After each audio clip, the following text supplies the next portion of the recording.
तो दोस्तों अगर आपके पास है Realme P1 5G फ़ोन जैसा कि आप देख पा रहे हो और हमारे पास बहुत से कमेंट आए हैं कि ये फ़ोन हीट करता है या नहीं हीट करता है और हीट करता है तो कैसे ठीक करेंगे, यही इस वीडियो में मैं आपको बताने वाला हूँ।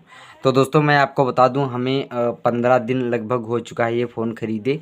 अब दोस्तों मैं आपको बता दूँ, ये फ़ोन जैसे हम नया लिए थे तो यूज करते थे, तो यहाँ पे दोस्तों जो है आप अपने फ़ोन में देखोगे बेफालतू की एप्लीकेशन बहुत दी गई हैं, जैसे नेटफ्लिक्स, अरे बहुत से गेम वगैरह ये जो भी हैं उन्हें अपने फ़ोन में दोस्तों जो यूज करो वही रखो, बाकी यहाँ पे दबाइए और अनइंस्टॉल करिए, यहाँ पे अनइंस्टॉल करिए, निकाल दीजिए सारी एप्लीकेशन, ठीक है।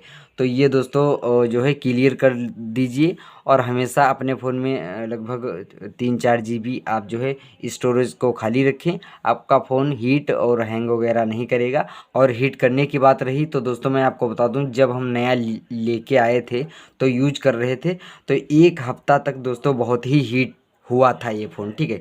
वो ऐसा होता है, हम अपना एक्सपीरियंस बता रहे हैं। जब नया फ़ोन आप खरीदोगे तो लगभग हफ्ते 2 हफ्ते थोड़ा सा प्रोसेसर जो है मस्त हो जाता है चलते चलते, यहाँ पे हल्का हीट होता था, ठीक है। लेकिन अब 15 दिन हो चुके हैं तो ये दोस्तों हीट वगैरह नहीं कर रहा है, ठीक है। बाकी गर्मी का मौसम है, थोड़ा बहुत हीट हो तो ये हीटिंग प्रॉब्लम नहीं है।